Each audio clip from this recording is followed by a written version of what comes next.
Hello,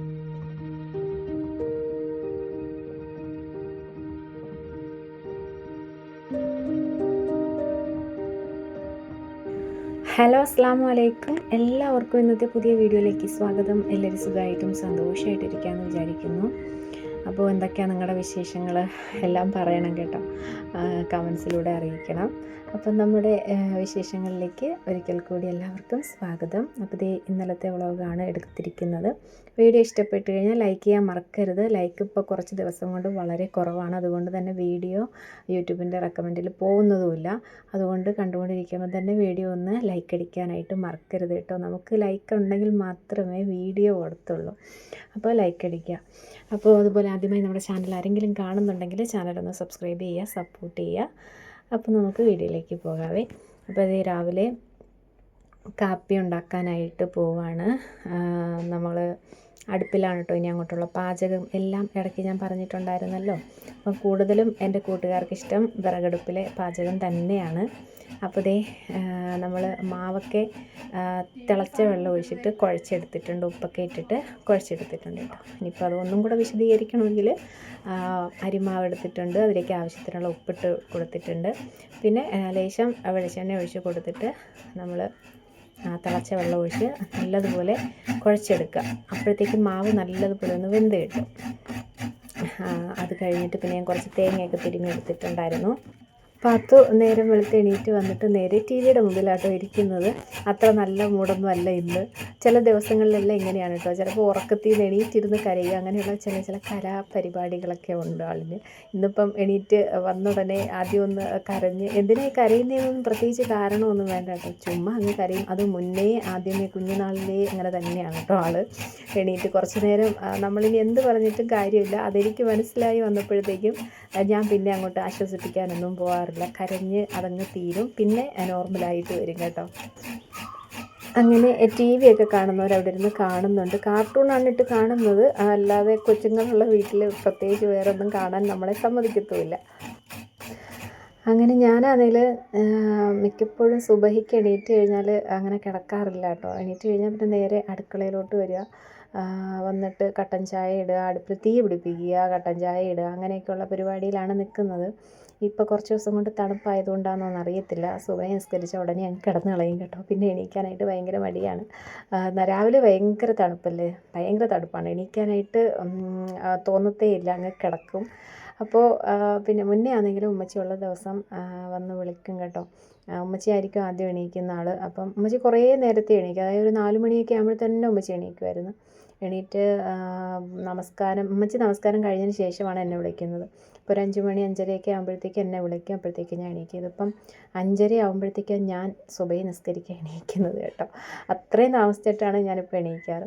എണീറ്റ് പിന്നെ ഇപ്പോഴത്തെ ഒരു കാലാവസ്ഥ അനുസരിച്ച് ഭയങ്കര മടിയും ഒക്കെയാണ്. അതുകൊണ്ട് പിന്നെ ഇന്നിപ്പോൾ ഒരുപാട് താമസിച്ചിട്ടുണ്ട്. ഇന്നെനിക്ക് കൃഷി ഓഫീസ് വരെയൊക്കെ ഒന്ന് പോകണം.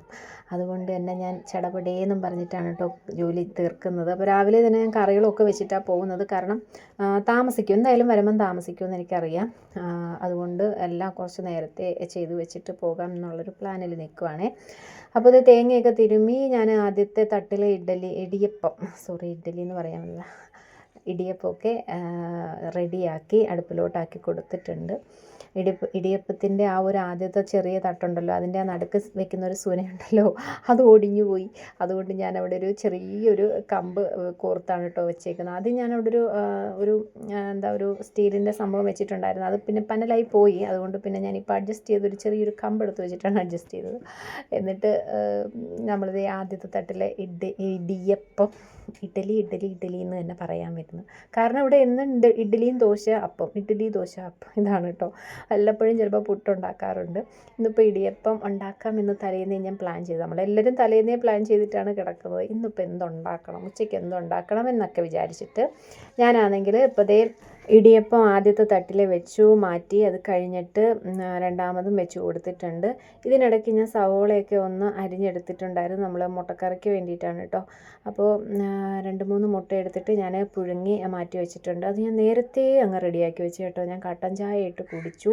അത് കഴിഞ്ഞിട്ട് മുട്ട പുഴുങ്ങി മുട്ട മാറ്റി വെച്ചിട്ടുണ്ടായിരുന്നു കേട്ടോ. ഇപ്പോൾ മുട്ടയുടെ തോലൊക്കെ പൊളിച്ച് അത് ഒന്ന് ഉടച്ച് വെച്ചിട്ടുണ്ട്. ഒന്ന് ചെറുതായിട്ടൊന്ന് ഉടച്ച് വെച്ചിട്ടുണ്ട് കേട്ടോ. അപ്പോൾ തക്കാളി ഇല്ലായിരുന്നു നമുക്ക് രാവിലത്തെ ഉള്ളിക്കറിക്ക്, അതുകൊണ്ട് തന്നെ ഞാൻ മുട്ട അങ്ങനെ ഉടച്ച് വെക്കുമ്പോഴത്തേക്കും ആ മുട്ടയുടെ മഞ്ഞ ചേർത്ത് ഇങ്ങനെ കുഴച്ചെടുക്കുമ്പോഴത്തേക്കും ഒരു പ്രത്യേക ടേസ്റ്റാണ്. അതുകൊണ്ടാണ് അങ്ങനെ ചെയ്തത് കേട്ടോ.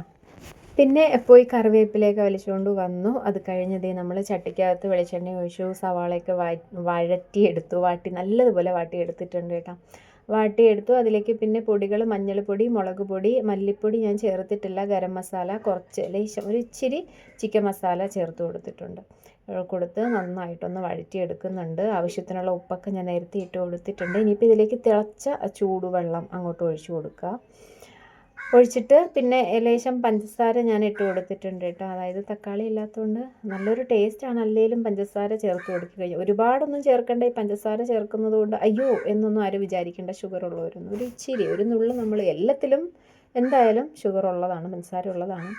നമ്മൾ കുറച്ച് ഒരു നുള്ളു പഞ്ചസാര ഞാൻ ഇട്ട് കൊടുത്തിട്ടുണ്ട്. നല്ല ടേസ്റ്റാണ് കേട്ടോ. വേണ്ടാത്തവർ ചേർക്കേണ്ട ആവശ്യമില്ല, ഞാൻ കുറച്ച് ഇട്ട് കൊടുത്തിട്ടുണ്ട്. കുറച്ചെന്ന് പറഞ്ഞാൽ ഒരുപാടൊന്നുമില്ല, നമ്മൾ കയ്യിൽ ഇങ്ങനെ നുള്ളി ഇട്ട് കൊടുക്കത്തില്ല, എത്ര തന്നെ, ഒരു 1/4 ടീസ്പൂൺ പോലും വരത്തില്ല. ഇട്ട് കൊടുത്ത് നന്നായിട്ട് മിക്സാക്കി നമ്മളതിലേക്ക് ഉടച്ച് വെച്ചിട്ടുള്ള മുട്ടയും ചേർത്ത് നന്നായിട്ട് വഴറ്റി കൊടുക്കുന്നുണ്ട്. ചാറ് വേണം എന്നുള്ളവർ കുറച്ചും കൂടി വെള്ളം ഒഴിച്ച് കൊടുത്ത് ചാറാക്കി എടുക്കുക. അപ്പോൾ പൊടികൾ കുറച്ചുകൂടി ഇട്ട് കൊടുക്കുക കേട്ടോ. ഇത് അത്യാവശ്യം നല്ല എരിവുള്ള മുളക് പൊടി ആയതുകൊണ്ട് ഞാൻ ലേശം മുളക് പൊടി ചേർത്ത് കൊടുത്തിട്ടുണ്ട്. കുരുമുളക് പൊടിയൊക്കെ ചേർക്കണമെന്നുള്ളവർക്ക് ചേർക്കാം. ഇത് എരിവ് അത്യാവശ്യം ഉള്ളത് കൊണ്ട് ഞാൻ പിന്നെ ചേർത്തിട്ടില്ല. പിന്നെ അതിലേക്ക് മല്ലിയിലേക്ക് ഇട്ട് നന്നായിട്ടൊന്നും കൂടെയൊക്കെ ഒന്ന് വറ്റിച്ച് ഞാൻ മാറ്റിയിട്ടുണ്ട്. അത് കഴിഞ്ഞതേ ഇടിയപ്പവും കറിയും ഒക്കെ എടുത്തു, ചായ ഇട്ടു, ഞങ്ങളെല്ലാവരും കഴിക്കുകയൊക്കെ ചെയ്തായിരുന്നേ. അപ്പോൾ തന്നെ ഒരു 8 മണി കഴിഞ്ഞു. ഞാൻ ഈ സമയത്തും വെയിലായി കേട്ടോ. കുറച്ച് തുണികളൊക്കെ തലേന്ന് വൈകുന്നേരം കഴുകിയിട്ടതാണ്. 2 ദിവസം മുന്നേ കഴുകിയിട്ട തുണിയിൽ 1-2 എണ്ണം പട്ടി തറയിൽ തള്ളി, കാറ്റത്ത് വീണതായിരിക്കും, തറയിൽ വീണപ്പോഴത്തേക്കും പട്ടി വലിച്ചുകൊണ്ട് പോയി എല്ലാം ചവിട്ടി കീറി നാശമാക്കി കളഞ്ഞു കേട്ടോ.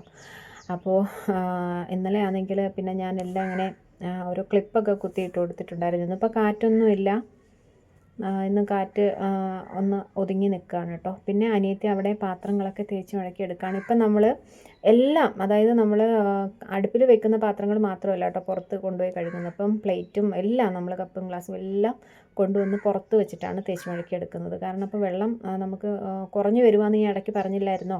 അപ്പോൾ ലൈൻ പൈപ്പിൽ ഇപ്പോൾ വെള്ളമുണ്ട്, പക്ഷെ നമ്മളിപ്പം കലങ്ങളിലൊക്കെ പിടിച്ച് ടാങ്കിലുമൊക്കെ പിടിച്ചിട്ട് നമ്മളിപ്പം അതിൽ നിന്നാണ് എടുത്ത് ഓരോ ഉപയോഗിക്കുന്നത്. കുടിക്കാൻ വേണ്ടി മാത്രം നമ്മൾ കിണറിലെ വെള്ളം എടുക്കാം, കാരണം പെട്ടെന്ന് അങ്ങ് വറ്റിപ്പോവും കേട്ടോ. ഈ കാറ്റും കൂടെ കിടക്കുന്നത് കൊണ്ട് പിന്നെ പറയുകയും വേണ്ട, കുറച്ചുകൂടി നേരത്തെ നമുക്ക് കിണറിൽ വെള്ളം ഇല്ലാതാവുമെന്ന് തോന്നുന്നുണ്ട്. അതുകൊണ്ട് പാത്രങ്ങളെല്ലാം പുറത്ത് കൊണ്ടുപോയി തേച്ച് മടക്കിയെടുത്തു. അത് കഴിഞ്ഞ് ഞാൻ വന്നിട്ട് ഇനിയിപ്പം അരിയൊക്കെ അടുപ്പിലോട്ട് ഇട്ട് കൊടുത്തിട്ടുണ്ടായിരുന്നു കേട്ടോ. കാപ്പി ഉണ്ടാക്കി കഴിഞ്ഞിട്ട് ഇനിയിപ്പോൾ ഒരു മോര് കറിയും കാച്ചി, കോവയ്ക്കയും ഒരു 2-3 പച്ചക്കായ ഇരിപ്പുണ്ടായിരുന്നു, അതും കൂടെയൊക്കെ അരിഞ്ഞ് മെഴുക്കുവരട്ടിക്ക് വേണ്ടിയിട്ട് എടുത്തിട്ടുണ്ട്. മോര് കറി ഞാൻ അവിടെ കാച്ചി വെച്ച് കേട്ടോ. ഇനിയിപ്പോൾ മെഴുക്കുവരട്ടി ആക്കി എടുക്കാനായിട്ട് പോവുകയാണേ. ഒന്ന് താളിച്ചെടുക്കത്തില്ലേ നമ്മൾ, വറ്റൽമുളകൊക്കെ ചതച്ചിട്ടിട്ട് അങ്ങനെ ആക്കി എടുക്കണം. കൃഷി ഓഫീസിൽ പോകുന്ന കാര്യം ഞാൻ പറഞ്ഞില്ലായിരുന്നല്ലേ, എന്തിനാണ് പോകുന്നതെന്ന്. അത് നമ്മുടെ മാവൊക്കെ പൂത്തിട്ടുണ്ട് കേട്ടോ. മുറ്റത്ത് നിൽക്കുന്ന 4 മാവും പൂത്തിട്ടുണ്ട്.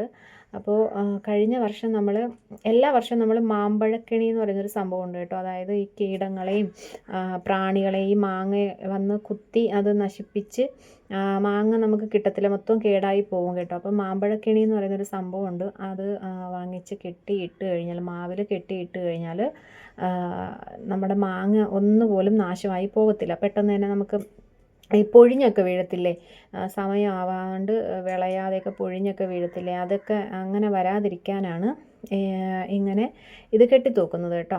അപ്പം നമ്മളെല്ലാ പ്രാവശ്യവും ഒരു കടയിൽ നിന്ന് വാങ്ങിച്ചിട്ടാണ്, പൈസ കൊടുത്ത് വാങ്ങിച്ചിട്ടാണ് കെട്ടുന്നത്. പക്ഷേ ഇപ്രാവശ്യം അവിടെ വന്നിട്ടില്ല. ഇതാണെങ്കിൽ മാവ് അപ്പോൾ പൂത്ത ഉടനെ തന്നെ നമ്മൾ എന്ത് ചെയ്യണം, ഇത് കെട്ടിക്കൊടുക്കണം. ഇത് കെട്ടിക്കൊടുത്തെങ്കിൽ മാത്രമേ മാങ്ങയായി വരുന്ന സമയത്ത് മാങ്ങ ഒന്നുപോലും കേടാകാതെ നമുക്ക് കിട്ടത്തുള്ളൂ. കഴിഞ്ഞ വർഷം നമ്മളത് കെട്ടാഞ്ഞത് കൊണ്ട് തന്നെ ഇത് കിട്ടിയിട്ടില്ലായിരുന്നു കേട്ടോ. അതാ സംഭവം. കഴിഞ്ഞ വർഷം നമുക്ക് കിട്ടിയില്ലായിരുന്നു. അതുകൊണ്ട് തന്നെ നമുക്ക് മാങ്ങ അധികം നമുക്ക് നിറയെ പിടിച്ചിട്ടുണ്ടായിരുന്നെങ്കിൽ നമുക്ക് കിട്ടിയില്ല, മൊത്തം ഇങ്ങനെ കേടായി പോവുമായിരുന്നു. അപ്പോൾ ഇപ്രാവശ്യം എന്തായാലും കൃഷി ഓഫീസിൽ ഉണ്ടെന്ന് അവർ വിളിച്ച് പറഞ്ഞതുകൊണ്ട് നമ്മൾ പോയി, അങ്ങനെ നമുക്കൊരു ബോട്ടിൽ തന്നു. ഇനിയിപ്പോൾ അതെന്താ ചെയ്യുന്നതെന്ന് വെച്ച് കഴിഞ്ഞാൽ, അതിനകത്തൊരു സംഭവം കിടപ്പുണ്ടല്ലോ, അതിങ്ങനെ അതിൻ്റെ കവറ് പൊട്ടിച്ച് അത് പിന്നെ നമ്മൾ ആ കുപ്പിക്കകത്ത് തന്നെ തൂക്കാനൊരു കമ്പിയുണ്ട്. അപ്പോൾ ഒരു സംഭവം അതിൻ്റെ അകത്തുണ്ട് കേട്ടോ. അപ്പോൾ അതങ്ങനെ നമ്മൾ പൊട്ടിച്ചെടുത്തിട്ട് അതിനകത്ത് ആ കമ്പി കോർത്ത് ഈ കുപ്പിയിലോട്ട് ഇങ്ങനെ കോർത്തിട്ടിട്ട് അടച്ചു കൊടുക്കുക. ആ കുപ്പിയുടെ 4 സൈഡിനും ഇങ്ങനെ ചുറ്റിനും ഇങ്ങനെ ഹോൾ ഇട്ടിട്ടുണ്ട് അവർ. അപ്പോൾ ആ ഹോൾ ഇങ്ങനെ തുറന്നു കൊടുക്കണം. പ്ലാസ്റ്റിക്കൊക്കെ വെച്ചിട്ട് അതിങ്ങനെ മൂടി വെച്ചേക്കുമായിരിക്കും. അതിങ്ങനെ തുറന്നു കൊടുത്തിട്ട് നമ്മളിങ്ങനെ മാവിൽ, അതായത് 15 സെൻറ്റിന് ഒരു ബോട്ടിൽ മതി കേട്ടോ, ഈ ഒരു കട്ട മതി. അതിങ്ങനെ കെട്ടിത്തൂക്കി ഇട്ട് കഴിഞ്ഞാൽ ഇപ്പം തന്നെ കണ്ടില്ലേ, അതിനാ കുപ്പിക്കകത്ത് നിറയെ പ്രാണികളായിട്ടുണ്ട്. ചെറിയ ചെറിയ എന്തോ ഒരു നമ്മുടെ ഈ ഈച്ച മാതിരിയുള്ള എന്തോ ഒരു സംഭവം കേട്ടോ, എന്തോ ഒരു പ്രാണികളാണ്. ഇത് കുത്തി കഴിഞ്ഞാൽ പിന്നെ ആ മാങ്ങ പിടിച്ചിട്ടൊന്നും കാര്യമല്ല, നശിച്ചു പോകും. അപ്പോൾ കണ്ടില്ലേ, നമ്മുടെ ഈ മാവൊക്കെ കഴിഞ്ഞ പ്രാവശ്യം ഇതിനേക്കാൾ പൂത്തിട്ടുണ്ടായിരുന്നു, പക്ഷെ ഒന്നും കിട്ടിയിട്ടില്ലായിരുന്നു. മാങ്ങ പിടിച്ചു. തണി വന്നപ്പോഴത്തേക്കും എന്ത് ചെയ്തു, എല്ലാം അങ്ങനെ കൊഴിഞ്ഞങ്ങ് വീഴുമായിരുന്നു. കണ്ണിമാങ്ങയുടെ പ്രായമൊക്കെ ആകുമ്പോഴത്തേക്കും ഇങ്ങ് വീണ് പോകുമായിരുന്നു. ലൈൻ കമ്പിയിൽ ഒരു വവ്വാൽ ചത്ത് കിടപ്പുണ്ട് കേട്ടോ. അതാണ് നമ്മുടെ വീഡിയോയിൽ പതിഞ്ഞത്.